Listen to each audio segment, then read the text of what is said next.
region, the big boys have taken the legal route. So Toyota, Mahindra Mahindra and Mercedes-Benz have moved the Supreme Court today challenging that ban. The Supreme Court will hear their plea tomorrow. Like I told you earlier, CNBC TV 18's Ronojoy Banerjee caught up with Pawan Goenka of M&M earlier today. Take a look at that chat. Ever since the Supreme Court came out with its interim order banning the sale of diesel vehicles above 2000 cc in the Delhi and the National Capital Region, implications on one company has been analyzed very closely. Unsurprisingly, that was Mahindra Mahindra, considering its entire portfolio practically is in diesel and its best-selling SUVs are above the 2000 cc mark. What will the company's strategy be starting 2016? I'm joined by Pawan Goenka, Executive Director for M&M, in his first interview since the ban on diesel vehicles in Supreme Court. Always a pleasure to speak with you, Dr. Goenka. Nice to be here with you today. Wish you a very happy new year, you, your family, the entire Mahindra group from CNBC TV 18. But one would say that the new year is starting with some, it's not the way you would have hoped that the new year would start. Well, we have learned to take everything in stride. It's not the first time that there is a regulation or a Supreme Court order that is adverse for Mahindra. We have risen above it and we'll do it again. So we'll find a solution. I'm not going to lose sleep over it. You have, in fact, just today itself, along with Toyota, Mercedes-Benz, Tata Motors, you've come together and you filed a plea in the Supreme Court.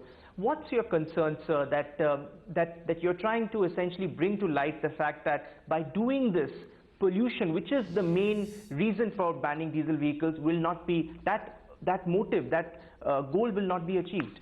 Well, we will present our arguments tomorrow in the court, and basically we are going to talk about facts as we see it based on published data. As I've said in the past, that clearly the pollution level in Delhi is an alarming situation. Clearly something has to be done, and clearly this will not happen without pain. Everybody will have to sustain some pain in doing so. All that we want to make sure is that the Honorable Supreme Court has all the facts in front of them before they go beyond the interim order and decide what is a longer-term solution for the air quality in Mumbai and in Delhi. So you're keeping your fingers crossed, sir, in terms of that you are hopeful then that whatever decision that the court arrives at will take into account the entire fact sheet. I'm sure the courts would. That interim order was done based on a fairly limited argument by a couple of councils, including SIAM, of course. But now there will be a much wider representation by many auto companies and by SIAM, and therefore the courts would take all the facts into consideration before deciding on what next. So in 1999 also this matter had come up, and at that point in time there was an important judgment of the Supreme Court there, very clearly saying that, let's not differentiate between on the basis of fuel. Let us look at emission standards, and that's where, then the Supreme Court had to intervene, and then BS1 norms came in. And since then one thought that this story was kind of closed, but 15 years later, once again, there's another order that has caught everybody by surprise. So as a manufacturer, sir, what does it do in terms of your planning, investment portfolio? And how concerned are you in terms of, how one, order can sort of do away with the previous orders that they may have been? Well, first of all, like you said, that in 1999, if you were to hear the transcript of what got presented to the Supreme Court, arguments made, it's almost like a replay. And the same things were said in 1999, same things are being said in 2015 or 16. And the Supreme Court decision at that time, as you have pointed out, was to say that don't differentiate between a fuel. Every fuel has to sort of live up to a standard, emission standard, and Supreme Court at that time directed that the BS2 emission norms should come in very, very rapidly within 1 year from that date into Delhi. And that obviously helped to speed up the emission norms coming into India. And we have gone on that pace quite well from BS2 to BS3 to BS4. Unfortunately, things got stuck in BS4. Right. And today we should have been in a situation where BS4 would have been implemented throughout the country by 2014, and we should be talking about launching BS5 next year or the year after. Right. Because the fuel was not available, that didn't happen. Now what we have to do obviously is look at our future investments in light of, you have some concern? No. Okay. No. Okay. Go on, yeah. Okay. No. Yes. What we have to do is look at our future investment in light of what is the current situation that is there in the country. The diesel vehicles clearly right now are being looked at, unfortunately I would say, as the culprit for everything that is wrong. Exactly. I hope that we will be able to put forth the arguments that says, yes, of course there's a problem, of course diesel contribute to it, but that's not the only contribution. It is clearly coming out from the IIT Kanpur report also, that only 20% of the total PM 2.5 is out of vehicles. Out of, all kinds of vehicles. Only 20%.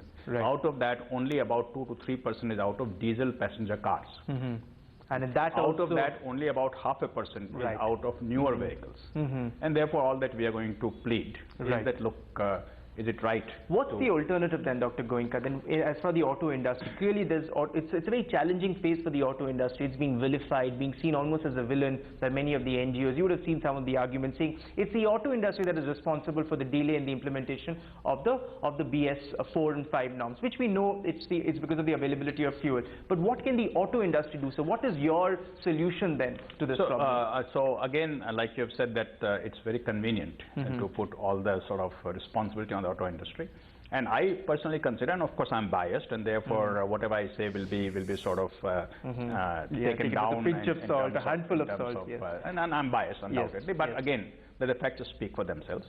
Auto industry has never shied away from bringing in new technology, never shied away from trying to do whatever we need to do, and sometimes even unreasonable timelines, and done it. At no point of time have we not followed or tried to shy away from regulation.